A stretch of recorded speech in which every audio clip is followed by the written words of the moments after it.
Hello and welcome everybody to the Fates Voyage Onward World Qualifier Open. It's Gems and Fresh Lobster bringing you the action today on the caster's desk. And Gems, it's been a while, but I'm super excited to be back here in action with you. Yeah, I am super glad to be back as well, joined by you, Fresh Lobster, and what a day we've had so far already. For those of you guys just tuning in, APAC has just finished announcing their winner of JO1 with a fantastic match in round one, where JO1 had a insane run throughout the entire tournament, winning one of the final matches with a skip top deck to steal like a champion strength, and it was just insane. If you haven't watched it, go back and watch it after EMEA and just enjoy that action. That does sound lovely. JO1 is the legend of this game and the very deserved winner of this tournament. But for now, we are going to be focusing on the EMEA chart, and we have an incredibly stacked field here as well. A lot of experienced players and a lot of players who are going to deserve to take home that trophy and that World Championship qualification spot.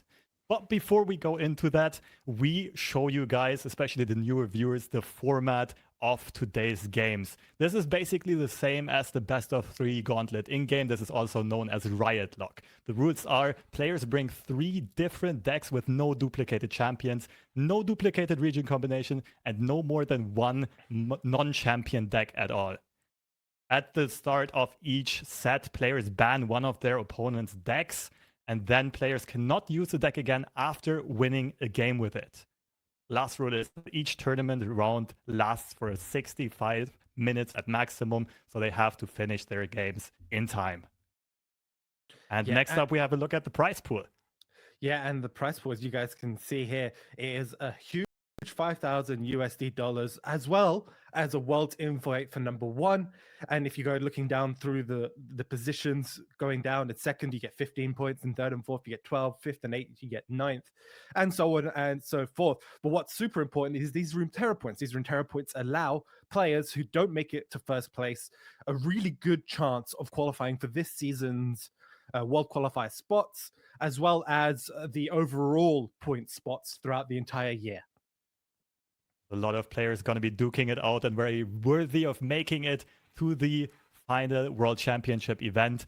Let's have a look at which players are actually going to compete today. We do have our bracket ready and it's looking incredibly stacked. So here is the first 16 players. We are going to be splitting this into 4 segments. What are the standout matchups that you see here, Gems? So obviously we have PVH, we have Smooth Soloist. There's too many to go through. We had a little brief look beforehand, but there is a stacked top 64 if I've ever seen one. Tons of reoccurring names. Shlulu Flippy's back. Numiel, famous streamer here in Runeterra in the EMEA shard. And as you can see again, the second screen we have Ultraman and Kuvira, as well as at least I got the CS. Ultraman and Kuvira should be a very fun French-speaking matchup, but there's also plenty of other very strong people. CS is a previous tournament finalist. Hipster Waldo did make a World Championship appearance before. A lot of experience across the board here and some very interesting matchups. As we continue going into the next part of 16, one matchup that really pops into my eyes right here is Pinaz versus Sonic Holic, 2 behemoths of the EMEA tournament scene. Yeah, and as usual, the German dominance in EMEA has been shown. We've got Tilted, we've got Jarl, we've got Bullfire. It's just this top 64 is just completely full of the Germans. Yeah, and just as you mentioned it, about half of the players on this flag is also German. We see Kurashi and Taddy. Very unfortunate for them that they might already be playing in the second round of this top 64 because they are teammates. They did win Lore Masters Europe together. They probably prepared together, so they won't be happy to see this. But so many stacked Germans here. Barcode, a previous tournament winner. Ghoster Driver, a fan favorite as well, a very creative player. So much to unravel, so much to see here, and it's gonna hurt to have so many of these players drop out. A lot of them will have to leave us early. Yeah, it's an absolutely stacked tournament, and unfortunately the name of the game means that half of those most likely are going to be gone straight away after this first round, which is going to be super unfortunate. But we have such a stacked first match for you guys today. We have Teddy versus appropriately named Barcode. And that is a banger of a matchup. Again, German versus German. a bit unfair, but I'm going to be very curious to see what these players have been cooking up. Barcode going in with the Jace Heimerdinger deck that has fallen a bit out of favor in the recent meta, but Barcode seems to have found a niche in the current meta to make use of it. What do you think its strengths are, Jem?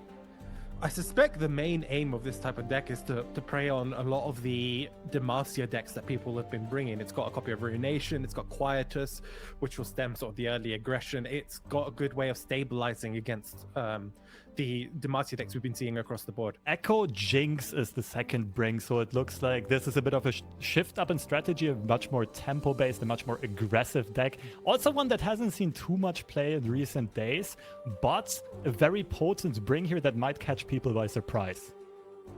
Yeah, completely agree. I don't see anything outstanding in the list in terms of like tech choices. It's a very straightforward Echo Jinx list. It has got obviously the one Ruthless Predator, which can help sneak in a little bit here, or easier removal. And the third deck, the deck we've been seeing on ladder, dominating everywhere at the moment, the Janna Nyla.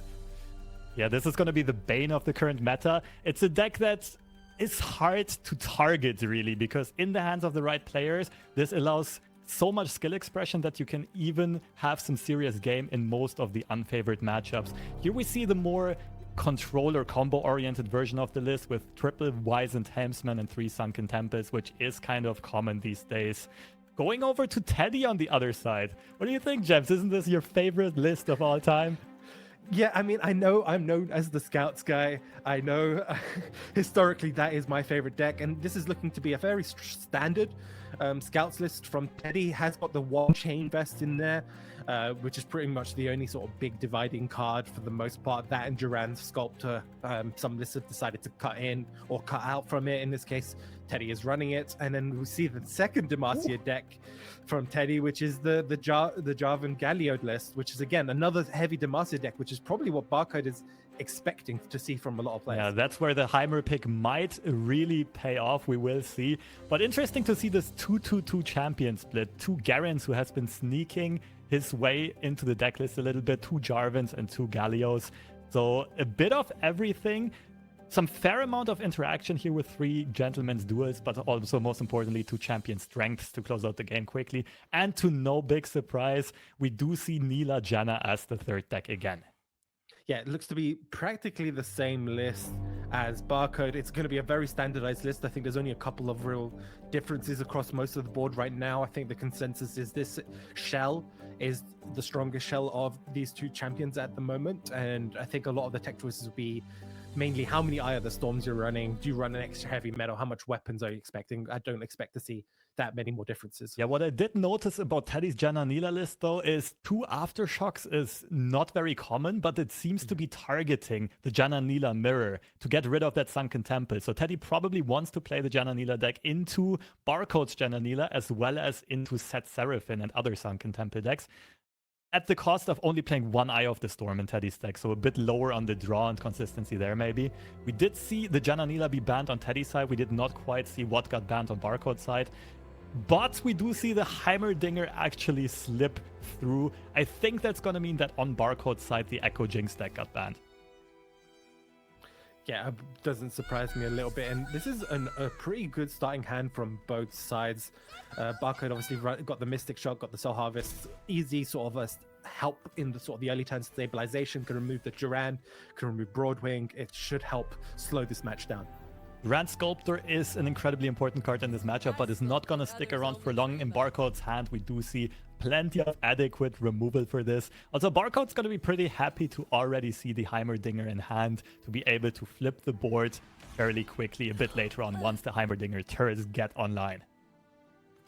Yeah, I mean, this is going to be a match for Teddy that's good. Teddy's really going to struggle with, right? So in this match, you're going to have to try and find turns where you can try and build a wide board, which is going to be kind of difficult because Barcode's job basically the entire time is to try and stop that. And what we're seeing, most likely even potentially like an Aftershock or like a Soul Harvest. Soul Harvest here is probably a bit better because it plays around the form up that's running Teddy's deck, and I quite like that. Also more mana efficient for sure, and the Aftershock is going to be kept for something like Misfortune. I am very much in agree here with Barcode so far very effective on the removal, and also Ferris Financier as a defensive body that does pull a potential Ruination that has to be the pick here, and we do see it pop up in Barcode's hand. Yeah, a second Ruination in the deck basically for Barcode all but makes this matchup feel a lot safer, right? They're going to feel safer knowing essentially from turn 6 onwards at any point, if Teddy tries to go a little bit too wide, you're just going to remove the entire board. And it's so good because Barcode is already doing well on not letting Teddy snowball out of control. Barcode is keeping up with the tempo, with the pressure that Teddy is putting out here. Of course, Teddy does have slightly more mana-efficient units than the removal of Barcode's side. He's building a little bit of a lead here, which is gonna amplify with a Quinn being played very soon. But also Vengeance and Shock Blast and the likes on Barcode's side. A bit of a tough decision. Can we play the Heimerdinger here? Do we have to play removal? It's not the easiest call to make, because if we do play that removal, we're not banking mana to threaten Ruination later on. Yeah, the issue is if you do want to play Heimerdinger here, you have to wait until at least the scout attack has gone through, because you run the risk of Teddy potentially just going, okay, I'm removing Heimerdinger with the 2 attacks, which isn't ideal in terms of like Teddy wanting to keep the board presence. But Heimerdinger would quickly snowball out of control and be way too difficult, I think, to deal with the amount of units that come out. And obviously, we know Scouts has pretty little to no interaction outside of basically champion strength. Absolutely true, but it does have enough pressure to just roll the opponent over. So what does this Aftershock by Barcode tell us? Instead of going for the Shock Blast, that means Barcode definitely wants to be banking mana for the Ruination next turn. That is one of the potential game plans. The issue is, the Quinn was the perfect development for Teddy here, because she puts out so much damage and so much pressure on this very turn. Barcode is already gonna take another 7 here and go down to 8 HP. Another question is, can they find a good spot for Ruination, and can that turn the tides of this game around? Yeah, it's going to be incredibly difficult. I mean, Production Surge is a huge draw as well. Can potentially start allowing Barcode to go wide, which with units, hopefully, depending on the hits. Heimerdinger is going to generate another turret as well. So this will hopefully allow for one more turn of potential survival. But as we can see, Barcode elected not to go that route, using Mystic instead, which will generate a blocker while also floating up 2 to still have that Ruination just in case. It's pretty smooth play. It also keeps options open for Barcode, because Barcode's goal right now is still just to not let Teddy's board spiral out of control. Teddy cannot go too wide here, and that's exactly what Mystic Shot does, is preventing that going wide by taking out an attacker while developing a blocker. And you still have the option of Production Surge for 2 or even 3 more blockers, depending on what you randomly pull. But at the same time, you do keep the Ruination threat open for next turn. Some very efficient mana maneuvering here by Barcode. Yeah, the next great thing about Ruination here is there's obviously a Heimerdinger on the board. Oh, okay, they're just throwing away the Ruination option. Ruination would have still generated a turret with Heimerdinger on the board. So you still would have had a blocker for at least 1 more unit on the following developments should Teddy have developed wide. And Barcode has to be happy about this one. A little bit of a high roll on the Production Surge, getting 2 1/1s instead of 1 2/1 blocker, which is just what I mentioned earlier on. You need to have more blockers than Teddy has attackers here, and you are going to be fine eventually. And Barcode does not have the Ruination threat anymore, but Teddy's board doesn't look too threatening right now, especially with the card like Vengeance in hand. That being said, Genevieve comes out, which can threaten Heimerdinger efficiently, if not taken care of immediately. Yeah, one thing to note is it depends if you're Barcode, what you're valuing here. You probably want to keep the Heimerdinger alive. However, doing that means Quinn is most likely going to level up. So is that worth it is the big question. I would personally say yes, because the Heimerdinger will stop the Quinn from hitting your Nexus even in future turns. And Barcode knows that the Heimerdinger is going to be pretty safe. Does disagree with me here, though, and does remove the Quinn instead to stop the Valor's basically saying Heimerdinger already did enough for me. I'm getting a juicy 6/1 turret, which is great on offense as well as defense, and does stabilize the board here quite effectively. And we see Teddy going for a more value-oriented trade here with the Genevieve, or at least considering the option instead of the turret.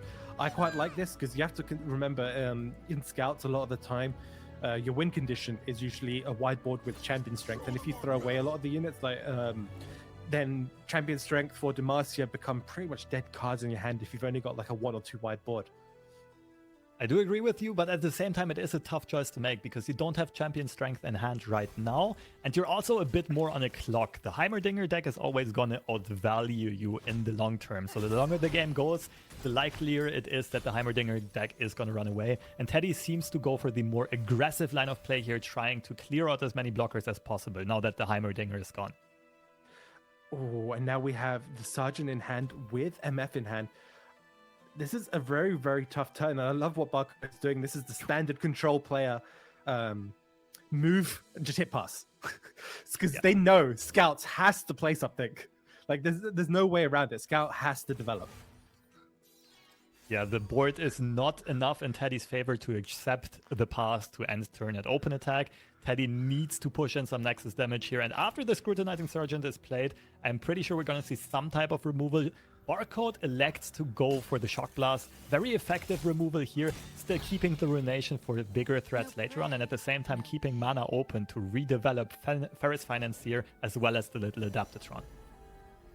Also, I do like Teddy going for the Sergeant first, because there is the opportunity to hit a second Misfortune. And then you wouldn't have to have developed. You could have kept your second Misfortune for after any removal came out and guaranteed it on the board. The other option obviously was to play Misfortune first and then try to get a double Misfortune. That could be very greedy. Yeah, it is pretty slick by both players so far. We do see the Champion's Strength top deck by Teddy, but Teddy has to play the 4 Demacia first so that the units don't trade down. This is going to force a Ruination out of Barcode. And that clears the board, and Barcode is very stable here because Teddy has no units left to develop, while Barcode top decked the second Heimerdinger. I'm pretty sure Barcode is in firm control of this game at this point, and I don't think they're gonna lose the grip of this game anymore. Yeah, that is usually what ends up happening in this sort of match, and that is not a unit you want to see coming out here from the Island Navigator. Especially if you wanted to consider trying to do Champion Strength this turn, because it will just, because it's ephemeral, it will just die on its first attack. And the Vengeance top deck for Barcode is also perfect, making use of all of the mana, taking care of the only attacker that is going to be left after this turn, generating a strong offensive turret. I love to see it. But also, what do you think of Barcode's Ferris Financier pull so far? 2 Ruinations, the second one even had the option to go for a Vengeance if needed. Pretty bonkers. Yeah, in this matchup, you know the way you pretty much only lose this is usually from Champion Strength, and if you at least hold up Ruination mana every time your opponent wants the Champion Strength, that puts them in an awkward position because they have to decide whether or not they want to commit the Champion Strength or go for an attack without it. And if you do go Champion Strength and then Ruinate, they usually can't redevelop after it. They've usually spent Scouts usually spends the entire turn basically only doing that one action usually. So Barcode correctly identifying the win condition in these Ruinations and also very much playing towards them. Some expert piloting that we've seen so far. And Teddy is still desperately hanging on here, is going to take every opportunity that Teddy gets to still try to win this game somehow. We might see a Champion Strength this turn, but it's very unlikely that this is going to make Barcode care too much. With 4 cards left in hand and one of them being Ruination, I just don't see enough threats that Teddy can pull out here. Yeah, I'd love Barcode's play, just consistently passing, waiting for there to be a big enough threat on the board, and we see the surrender coming up from Teddy. The first match going over to Barcode. Fantastic play. The Heimer Jace deck really working out here for Barcode, allowing them to take a very, very solid, convincing Game 1 victory. And Teddy coming in with the snap concede. Also, that's often a sign of a really strong player, actually, because he immediately realized there's absolutely no chance of winning this anymore. After the Ruination, just as you mentioned earlier on, Gems, the Heimerdinger still generated a T-Hex that can just open attack on the next turn, and there's nothing the Scout deck can do against that. And that means we're going into the game 2, Teddy switching up the decks to the triple champion, the Demacia Freljord pile, against Barcode's Janna Nila. Yeah, I noticed Teddy put the Omen Hawk back into the deck here, favoring having Durand plus Elixir instead on turn 2, and it's gonna work out pretty well for them. That is very, very strong. The Durant Sculptor staying alive is pretty big, and we see in Barcode's hand that there's no more removal. So Teddy is going to have a shot at snowballing a bit here. Also, the blocking Badger Bear getting beefed up here is very juicy. It's going to be a 4-5. I think it's a one-off in Teddy's deck, and it might be able to stop something like a level Janna or, later on in this game. Yeah, it was a one-off. It's a fantastic card in most Demacia packages, but we have seen it get slowly cut out a little bit because essentially it usually ends up competing in that 3-cost spot with a lot of other cards. Yes, it's got great stats, but it's very, I guess, deck dependent to what you're trying to beat as well, because the ability to be able to block elusives can come in very handy. We've seen, as we saw over in APAC earlier on today, we saw Teemo Yumi, so we have seen some elusive decks sort of crawling around all the way into the finals, so I do love the And it is also just a well-statted card. 3 mana 4-4. Remember when there was outrage about that back in the days? Well, here we are. Teddy's trying to go wider on the board. No play of Darkened Spear. Just keeping mana open for the Gentleman's Duel, which is also a very slick play. Another thing to mention about this very strong stat line of the Badger Bear is Gentleman's Duel is going to remove Janna, and that is exactly why Teddy kept floating mana earlier on and did not play something like the Darkened Spear here for the attack. Taking care of Janna right away, that is a perfect start for Teddy. Yeah, the Janna here is by far the bigger threat. That mana reduction can end up being huge here for Barcode. Allow them to kind of snowball the game very, very quickly. Unfortunately, obviously, we see the Sunken Temple drawn here for Barcode. Sunken Temple, one of those cards that came out quite recently. Fantastic landmark, but the problem is against decks like Demacia, who are consistently putting board pressure on you, it can sometimes effectively end up being as like a turn 5 do nothing for a little bit and put you really far behind. I do agree. Barcode does realize this as well. The Temple is just too slow of a play. It just doesn't really progress your board state while the Demacia deck keeps snowballing. And that's exactly what Teddy is doing. Now finding the window and finding the time to play the Darkened Spear onto the Petricide Heart, making this formidable unit enormously swole. And with the Jarvan follow-up on the next turn, this is looking like a very juicy open attack. Yes, however, both Janna and Neela are most likely going to survive here. We're probably going to see blocks just from the Pool Shark, maybe throw a Gotcha down or something. It's not that overly threatening, that open attack yet, which means that obviously that gives Barcode a lot of time to try and level up the Janna here.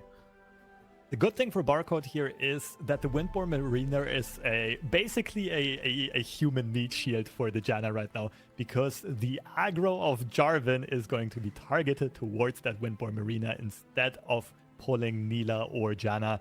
And that means that Barcode does have control over the blocks, a lot of discounted cards in hand, and that makes it fairly likely that this Janna is going to level up this turn or next turn. Yeah, what Teddy's really looking for, I mean, we can see Teddy's got the champion strength. This is going to be a huge champion strength turn. So Barcode has to find ways of efficiently... Oh, no, they're going Jarvan, yeah. So champion strength will be next turn. Barcode's really going to want to try and chip down some of this board as soon as possible. Before that comes down, because if you know from obviously from Janna Neela, it's mainly just direct damage for the most part. So some of these units that have been getting buffed by Durand are going to be pretty difficult to deal with. Let's see how Barcode approaches this. Of course, the Whirlwinds and especially the Howling Gales are very effective here, but Barcode also has the other option of playing the Sunken Temple here, which is probably going to make the Neela level up. And that is also very effective at weakening all of those formidable units. Of course, right now, Teddy only has one on his side of the board.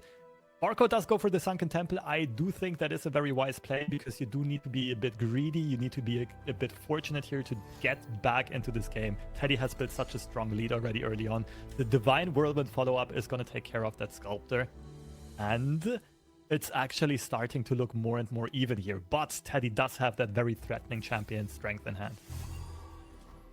Yeah, and can still play the buff here to allow the Durand Sculptor to survive while still floating enough perfectly for the folding turn to be able to champion strength. I love this play by Teddy, very much playing towards the win condition. Teddy, of course, also realizing The Sunken Temple came down. My opponent just invested a lot of mana. This is the opportunity for a big offense. And then just keeping this Durant Sculptor alive is so important because it's going to be an extra 6/6 on this next attack.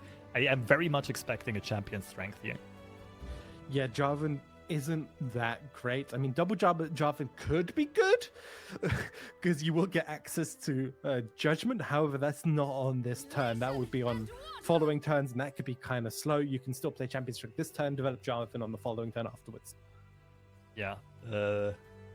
Garen, yeah, that might come in very handily. Yeah. The 2 Garens in hand. I do think it is a bit too slow. Like you mentioned earlier on, champion strength just seems to be the most straightforward play. Now, the good thing for Barcode is we did mention this Nida level up coming in pretty clutch because it puts multiple units into gotcha range here for the effective removal. And Teddy does not have any more mana left for more Elixir of Irons or for Sky Splitters, which means that Barcode... Oh, okay, just putting the gotcha on the stack right away. Yeah, I guess this kind of forces a block from Jarvan. So Teddy does have the option here to either... I mean, you What's the don't really- reasoning for gotcha on this stack? It's throwing me off a bit, but I'm not sure. I might be missing something here. I guess it forces Jarvan to block instead of Badger Bear. But you could have just done it after Champion Strength was committed from Teddy's side. Obviously, we have Caster Vision where we're able to see that we know Champion Strength was most likely coming down. Whereas on Barcode's side, they don't know that. And maybe they're playing around... Or maybe it's around something like a second... Well, something like Galio. Maybe something like a second Darken Spear. I don't remember how many copies Teddy plays. Okay. And after some thought, it does make sense. We do see the Janna level up. This is one of the most valuable level ups in the game, especially in the current meta game. Just such a relentless draw engine and discount engine, especially if you also have Sunken Temple online. Yeah, this is where this deck becomes extremely scary. Sunken Temple's gotten 1 or 2 turns in. We've now drawn essentially a full hand again. All of it's discounted thanks to Janna, and everything's going to get even further discounted as the match goes on. And Teddy just keeps on developing, keeping the champion strength so far, and did deploy the Garen, which does mean Judgment is going to be online. And this is something that you don't really play around usually if you're Barcode, right? Garen is just a 2-off in Teddy's deck. And let's be honest, when was the last time you've ever seen a Judgment in Legends of Runeterra be played? Yeah, I think if you're Teddy, after seeing all these spells in the stack, you're probably going to be banking on that, right? It depends on what Barcode removes. If you're Barcode, you're most likely going to spread the removal out across the board. There is a chance you do target Garen, though. Okay, this Garen is not going to make it, which means Judgment is not going to be an option. Barcode just immediately popping everything. Again, I think Barcode is mostly playing around Galio here. Teddy did keep 7 mana up, threatening that potential Galio to get all of these HP counts out of removal range. But Barcode realizing I need to pull the trigger right now, and does remove most of the stuff on Teddy's side. The second Garen that gets deployed. Unfortunately for Teddy, there's no more Judgment available, and even more unfortunately for Teddy, the second Howling Gale is also going to take care of the second Garen. Yeah, this is when, again, it becomes very difficult for Teddy to sort of claw back into this match. You kind of need to develop that wide board with high HP, set up for like a Galio. Unfortunately, there's been no Galio. Champion Strength, again, is a card that's very conditional in a lot of these decks. You need to have a board presence worthy of using it, and wasn't able to keep it. As we've seen, Barcode has been very liberal with his use of removal. At every point in the game is keep the board size small. Don't let it go wide. Remove the value Champion Strength can give. And the Sunken Temple gamble really paid off for Barcode, finding just the right pieces of removal to take care of this super wide board state on Teddy's side. Blocks do get committed. The Badger Bear and Petricide Hound will both survive and will be available as blockers. So it might still take the Janna Nila deck a turn or two to really threaten the lethal here. But Teddy is just running out of steam. Yeah, this is the big issue. A lot of these Demacia decks in general will run out of steam eventually. the idea is usually they get the value trades in the early stages of the game, or don't attack and just slowly build up a big sort of commanding board. But if you end up taking too long, or your opponent in this case manages to get that leveled up Janna on the board, as we can see, like you get the Wizened Helmsman, that's going to add double more removal in the hand, another Divine Whirlwind or Howling Gale, which basically keeps Teddy from being able to actually develop any presence. Yeah, that is some super aggressive offensive draw by Barcode. And scratch what I said earlier on, I think Barcode is going to be able to threaten the lethal this turn, and we're going to have to see if Teddy can do anything against it. The only thing Teddy has going for himself right now is the Darkened Spear. Once it gets returned to hand, it will turn into an Anaka. That's at least one good way of making use of a lot of mana, but there's no follow-up. Barcode's board is already too wide. I don't think there's much left that Teddy can do here. Yeah, so Barcode has enough here to push for lethal. Can use the Eye of the Storm, can use the Divine Whirlwind, and what else? Yeah, I think that's already just about enough. 6 additional damage. The only question is, does Teddy hold the Gentleman's Duel? Barcode should have the read that it's probably not the case. That card has been in Teddy's hand forever. If it would have been Gentleman's Duel, the Janna would not live anymore, but the Janna did already do her job alongside the Sunken Temple. We do see 10 damage get threatened here. Teddy's Nexus gets put down to 2 HP, and the Divine Whirlwind can still be played without a unit available. And we do see it just being used as Nexus Burn, and that means that Barcode takes it and takes down one of the most winning players in Legend of Runeterra's history. Teddy is unfortunately out of this tournament. Yeah, well played from both sides. Unfortunately, this is, as I've said in countless broadcasts, the nature of card games, right?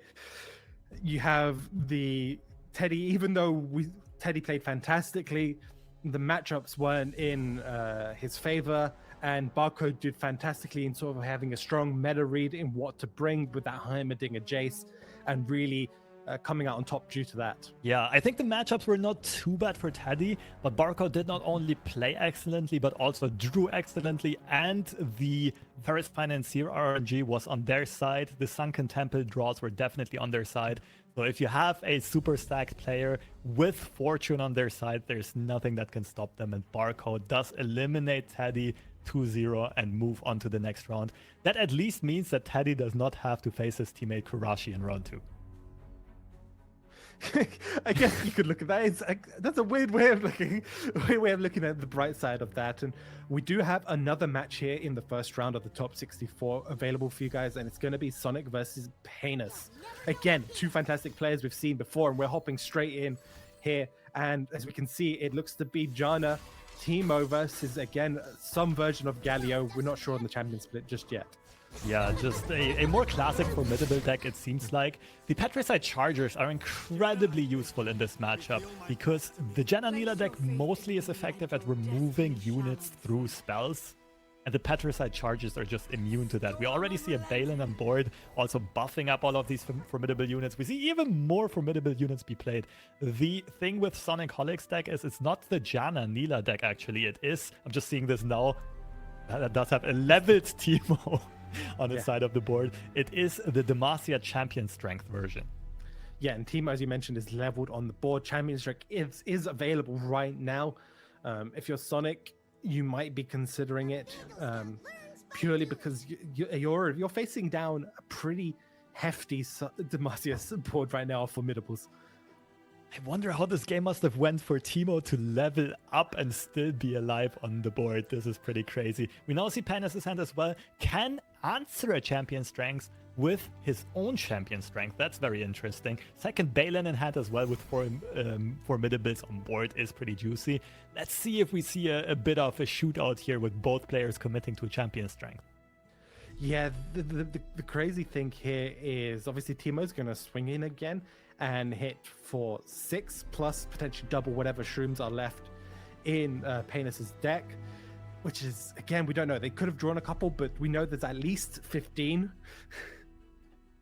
currently in the deck. Yeah, this is a very uncommon game, a very uncommon way to play this Janna Nila deck. Janna Teemo deck. Teemo is usually not there to level up. He's literally just there to be an elusive body that gets buffed by champion strength and then hits for 5. But seems like the little scout already put a lot of work, and we do see a champion strength standoff, and that means that Pinus's units are going to be much favored in these upcoming fights and battles. Yeah, so obviously we have the Whirlwind in hand of Sonic. Can still attack with the Broadwing and remove one of the formidables. Can attack with the Marina and then potentially Whirlwind to get another removal, and then Teemo again as elusive, I believe. Yeah, but the issue here is that the Petricite Chargers is so effective at blocking cards like the Windborne Mariner, right? Yeah. They cannot be touched by the Whirlwind or the Mystic Shot, only Eye of the Storm with the effective removal here. Both players taking their time and already thinking about what to attack with and how these traits are going to look like. This turn is going to be absolutely key in how this game is going to progress. You probably want to, Broadwing will remove one of them, Teemo will hit for 6. It's going to be really close because currently, if we look at the board, there is 4 damage in hand, damage-wise on the side of Sonic, with the Mystic Shot and the Divine Whirlwind available. Can potentially sneak in the Clockling, or try and look to sneak in the Clockling for the following turn, and that might be just enough. Sonic seems to be thinking about a bluff attack with the Windborne Mariner here, because if Sonic Holic would have an Eye of the Storm, it would be a very, very strong attack, right? Potentially taking out the Petricite Charger. But Sonic seems to be deciding against it. Pinus goes in for the revenge with an enormous formidable swing, and that means Sonic is going to have to part ways with some of these blockers. I think this is completely fine. You have Teemo available again on the next turn with a fantastic open with Clockling and then a Mystic Shot follow-up. Sonic has set themselves up to be in a winning position here. Yeah, Teemo almost threatens lethal on the open attack. Well, alongside the Mystic Shot and the Divine Whirlwind, it is lethal even if no puff caps are drawn. That is an incredibly strong position for Sonic to be in. You don't even have to worry about the second champion strength because you just get there sooner. And the Clockling is going to even support this game plan. It's going to help out here. Sonic looks to be in a very dominating position. Yeah, Pinus, unfortunately, I don't think has a way out of this scenario at all. There's a perfect amount of damage in hand, and they only get to draw a single card, so they can at most only remove one of these 2 elusives. And it is... well, at least Pinus did dodge puff caps. That's already a strong feat to accomplish. But especially with the next Clockling being developed and even another Teemo just for good measure being picked up, I think Janna makes more sense here for another Eye of the Storm to support this attack. That's exactly what Sonic is going to go for. But it's already lethal on board and more burn in hand. Pinus goes in for the Shiny mode, and we have another previous seasonal champion being knocked out in the round of 64. That's just how stacked this bracket is.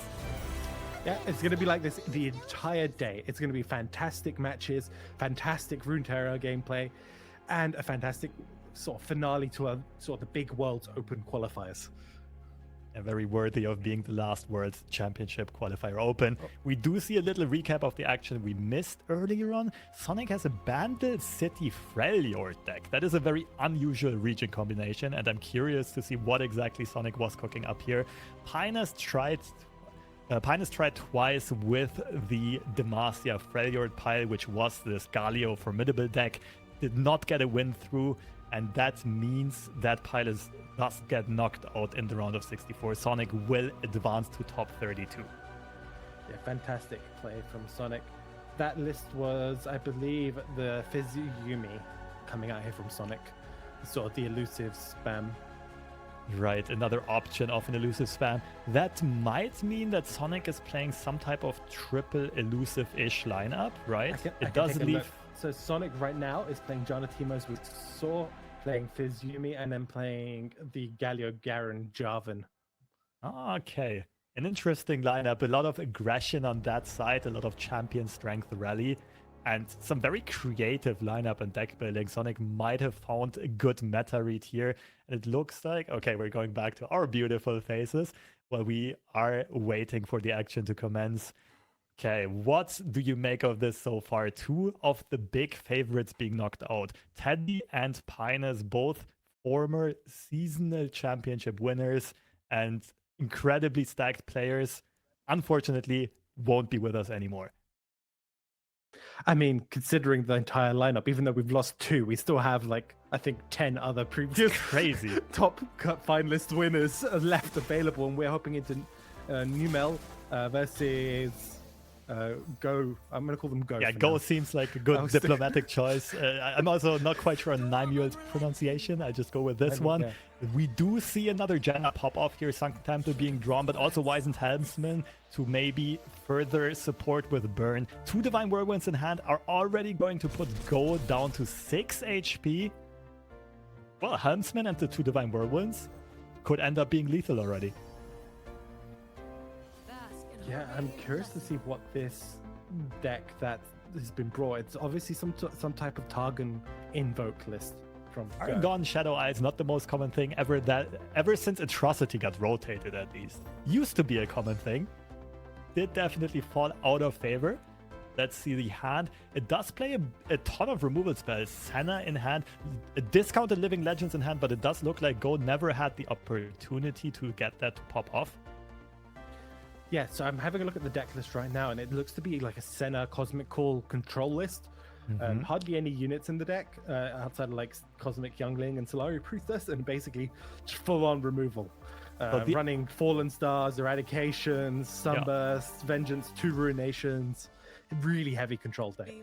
The idea here probably being to have a Senna on board and go for stuff like fast speed eradications, which can really crack the back of a Janna Lila deck. All of those units are in eradication range, and going over the top afterwards with those invokes. Here we see Naimuel going for a more value-oriented line, right? Instead of blasting down all of the burn right away, going for the Sunken Temple, which means the Helmsman is going to get shuffled back into deck and not give access to further Divine Whirlwinds. But we did see a super cheeky play. I want to highlight this from Naimuel. This was very concise, killing the own unit to prevent, killing the own Janna even. Such a high priority unit. But that prevents the piercing, what was the name? Piercing Light? The Piercing Darkness? Darkness, yes. Right. The Drain 5. Almost. Yeah, the 5 Nexus health from being drained from that Janna, while simultaneously dealing 4 Nexus damage. So that really might have turned the complete tides of this game around into Naimuel's favor. Yeah, it's a really, really close match here. Wouldn't be surprised if we see Senna most likely coming down this turn to set up for the following turn. But again, really, really tough position for Go. A lot of these cards, again, this is kind of the issue when you run too much removal. Could end up just sort of ending up with sort of more of a bricked hand. Does go for the Living Legends, the El Classic Targon speciality. Yep. And obviously they've all been reduced by half the cost thanks to Cosmic Call.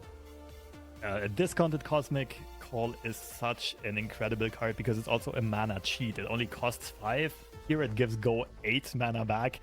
Just perfect opportunity to play multiple removal cards here. It could go for double Warrior, could pick up a Serpent, play the Warrior. Oh no, I forgot about the 2 mana from the Traveler. This is a bit of a tough choice, but does go for the Serpent.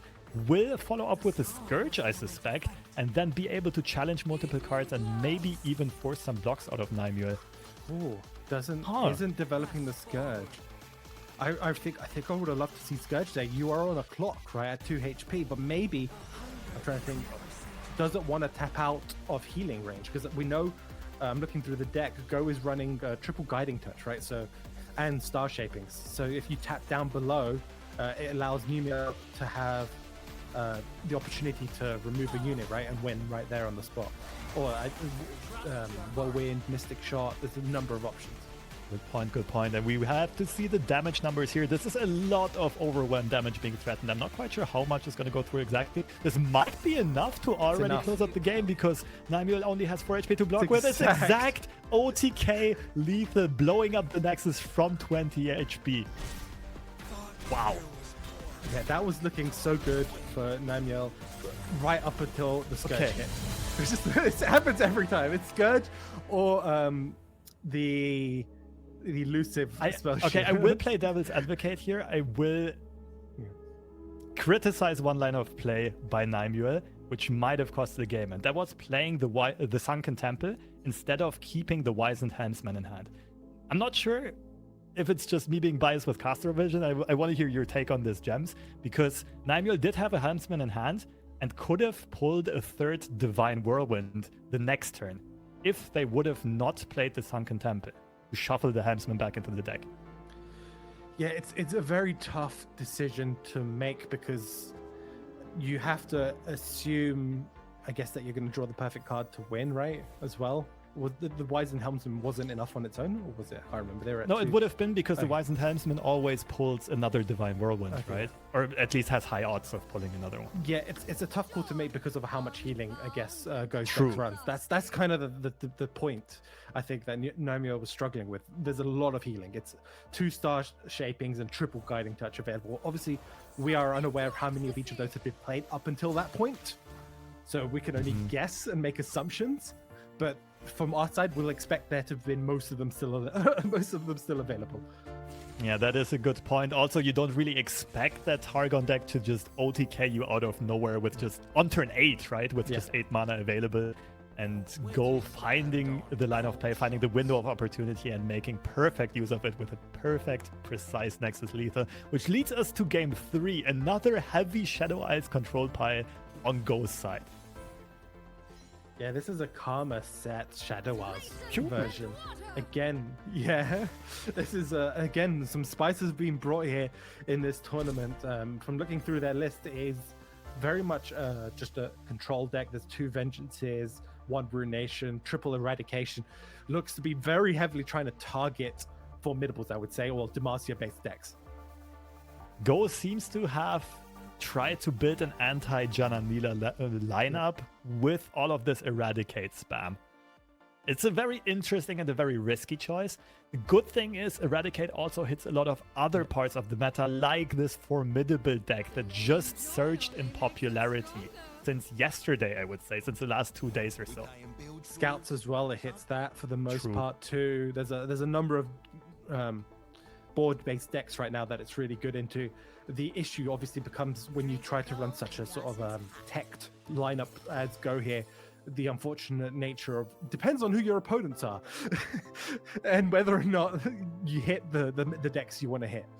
Yeah, Go needs to have a bit of fortune on this bracket run, basically, to run into the right lineups and to find those decks that Go wants to counter. But first, Nymue is going to make another stand here with a pretty solid opening. Does have Nila already online, already generated some slipstreams. I'm a bit surprised to not see the Janna be played on turn 4 here. Probably just worried about removal, right? Has got the Sunken Temple there. I don't believe there is an answer to the temple in this Karma list. I'm just having a look through. Oh no, they do. There is. Okay, there are a few options. They're running the Spectral Surveyor, so they can generate landmark. That's actually removal. already in hand of Go.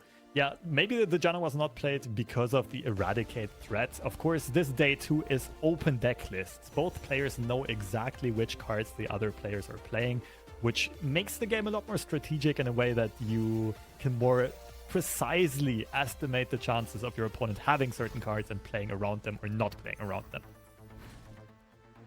Yeah, a lot of the time you have to make sort of educated guesses as to what are the odds they have X card or Y card. In this case, you'll know there's a 100% chance they won't have it, or there's an exact X% chance they've drawn it by whatever turn they're on. Good for the risk-reward ratio fans among the card gamers. Isn't that all we are? That's all card gamers. We're just risk-reward fans. I guess we're all kind of numbers nerds in a way. Yeah.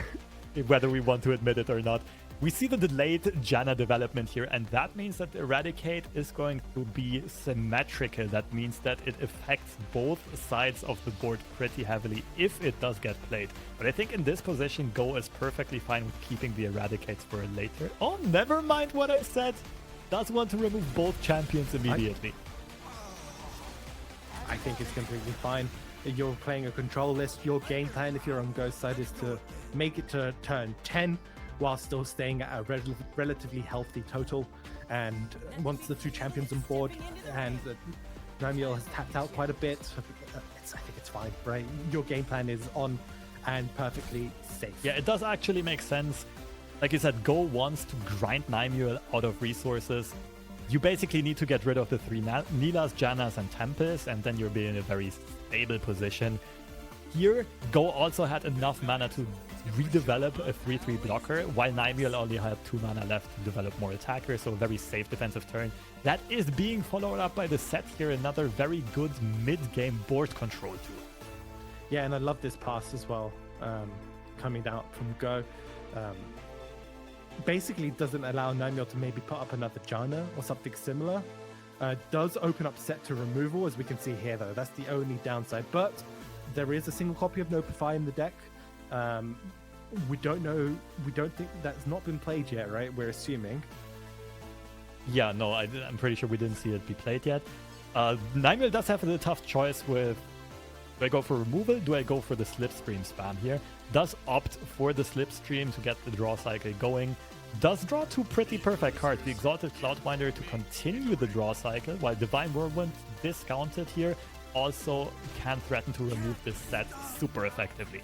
Yeah, has to make sure to do it after combat because of Set's ability. Set's, if it hits below 1 HP during combat, will get barrier instead. Something a lot of players, when first playing, I know I've definitely made that mistake. And obviously we're at such a high level here, we're not all going to see that, but for the viewers, reminder to always play it after the attack. Yeah, we've all been there. We do see the Gotcha coming out to take care of the pit profession, if I recall correctly. Is the name of the card. Notify does get drawn eventually to take care of the Gotcha, which means this effective blocker is going to stay online. Nymue has 6 more mana to develop, but Go can just go with these control passes here and keep mana open for Eradication as well as Ruination. Yeah, the pass in control matchups, especially control decks, is probably one of the most valuable tools a control deck has, right? It's not necessarily the removal spells, it's the usage and timings of when you just pass and leave loads of mana open. Recognizing that your opponent has to play into that and forcing them to play into that because you know you're not under any current threat. The classic open pass, the control pass, used to be done a lot more back in the days when Shadow Isles control was more prevalent and Freljord control was a thing. That has been ages though, just because Runeterra evolved so much as a game that most of these tempo-based, very fast decks are more favored, and AoE removal is not enough to take care of them. But Go is trying to prove the opposite here with a Shadow Isles control-based lineup. You see a significant swing coming out from Nymue, but Go doesn't care too much about it. Heals back up with the Rejuvenating Breeze. And we're very close to those Karma pop-off turns. Yeah, this is getting incredibly dangerous for Namiel. Really, really getting close to the sort of the danger turns for the control list once Karma is down. Basically, all hell breaks loose. Doubling spells, doubling healing, doubling absolutely anything. More draw comes out from Nymue's side as well. Not going to run out of steam too soon. But it does look like Go is going to have firm control of this game, at least for another few rounds. One thing that does come into consideration here is if we look at the top left of the screen, the timer is running down more and more rapidly. These players will still have these 6.5 minutes. There will still be 5 minutes of overtime left after this. But we all know what Karma games can look like, especially against a deck like Janna Nila that has endless draw as well. This might take a while to end, and then the time control is going to come into consideration for both of these players. Yeah, I'm just having a look through the Karma set list. It's very much a list that doesn't really have a win, like a proper win con outside of Karma. There's no sort of game-ending cards, game-winning cards. It is purely just removals and Karma. So this can be ended up going right all the way up to timer or potential deck out from the Janna list, because the Janna list can happen in this type of match where they've drawn their entire deck. Absolutely. Been there, done that, seen that. And the thing is, for Nymule, it's also not that hard to remove the karmas and remove the sets. So it's also hard for Go to keep the win conditions to stick, right? Because of all of the Howling Gales, the Gotchas, the Divine Whirlwinds. With that being said, let's get back to the action here. We did just see another Janna being removed. I believe that was the second one. And we do see the second Mila come down as well, I think, which will threaten the Nexus HP a little bit. Huntsman, a great draw. Sunken Temple, an amazing draw, but Go already has another landmark removal option in hand. Yeah, so this is a tough turn because Nymule can go for this open. This open pushes most likely 5 damage, but obviously the downside of it is you can potentially miss out on some other damage from going wide. Go instantly says, it's turn 10. We're active. Let's go. Just slams the karma down. We might see something like double concussive palm come out very soon if Nymule does elect to keep on building the board. The good thing for Nymule is no more Ruination mana. The bad thing is technically Eradication mana is still up. Technically, we can get... How close can we get to Ruination mana with the place your bets? Oh, right. I forgot about the coin in Go's hand. I'm not quite sure how stacked this coin is at this point. Place your bets is going to it's going to draw 4 cards and it's going to keep stacking it's gonna the be coin. enough. And Go still has perfect mana to refill the whole mana pool entirely. Yeah, exactly. So Ruination is still on. Absolutely everything is still on here. It was on 8. That's crazy. No, on 6. It does fill back up to 12 mana here, and all of a sudden Go basically press reset on the turn and has all resources available. Yeah, this is very, very tough here for Nymule. Has to find a path here to trying to push damage. Has got the draw available, so maybe we see the draw coming out here first. See what Nymule gets before making any more decisions. Go needs to make sure to not take too much time on these decisions. The issue is Karma is a very cerebral deck to play. It's got a lot of tough decisions to make, and you would like to be able to chill and think things through to not get suddenly overrun by the Janna Mila deck. But you just don't have that luxury in this position with the game and set timer running down so quickly. I like this palm. Just shuts down Nila completely. Generates 2 blockers, not just 1, thanks to Karma doubling up, and pretty much does the job for the turn. Another thing to mention here for Go is there's more win conditions than just the Karmas. It's also Rekindlers, right? Go is technically playing with 6 Karmas in deck, or Karma/sets. And Tag Out will protect this Karma with a second one in hand, with also Rekindler in hand. There's going to be a lot of options for Go here. If Karma gets redeveloped, the coins can be played again for another, like, 2 turns in 1 kind of explosion later on. Go is still in firm control of this. Nymule does have some draw available though, but can't rely on the Sunken Temple here. Yeah, one thing to note, that Rekindler is absolutely is a one-off in this list. Oh. So in theory, there's only 4 Karmas, but that doesn't stop Go from playing Karma into Karma champion spell to put 2 more Karmas into the deck. And this is a perfect window of opportunity for Nymule. Realizing that Go just tapped out of mana and then dropping the Sunken Temple means at least 1 draw cycle and updraft cycle is going to come through. I really like this foresight and this play by Nymule. Picking up some useful stuff and another Sunken Temple, which is more than Go can take care of. Yeah, I think you have to just try and remove this Karma as soon as possible. Hope because this is the advantage of the nerf as well from Coin. Coin in the past previously used to be burst, so there is no like play Coin here and then keep all your mana and then maybe play another Karma. This will probably be it for Karma for this turn, unless Yeah. Oh, that doesn't help. Oh, Syncopation! Oh my goodness. How no, it juicy is doesn't this? work. It doesn't work. It double swaps. No, it doesn't because the targets are gone. Yeah. Wait, it does. Right. It double swaps. It double swaps. It doesn't work. Oh my goodness. I don't think I've ever seen this happen, but Go also just now realizing this and must be frustrated at wasting 2 mana and the card in hand and just giving Nymule the opportunity here to stack up a gigantic board. Yeah, you have to always remember the double up of syncopation just swaps them back every time, completely negating it. I gotta say, this is probably a bit of nerves coming through and also time pressure, right? Because our first instinct was also syncopation is gonna save the karma, but now, like, after thinking it through, of course it was not. You just get dropped back into that place. But these players don't have the luxury of thinking these things through anymore because the timers are running so low and you don't want to be at a big timer disadvantage. Nonetheless... Yeah, you could see them sort of rushing their turns a little bit now. Playing faster but without thinking, which is the clock pressure you were mentioning, makes it very, very difficult to not make mistakes, especially in such a high-stakes situation here in the top. Not only a high-stakes situation, but also a super high-skill matchup. Both of these players are playing true 5-head decks, and this is a very uncommon matchup. I don't think Goas can have had that much time to practice these decks because they are so uncommon. It was probably just a day 2 tournament call. And Nymule, I'm pretty sure, also didn't play against a lot of Karma Shadow Isles control in preparation to this tournament. Wait, did we just see a pass and an end turn? Yeah.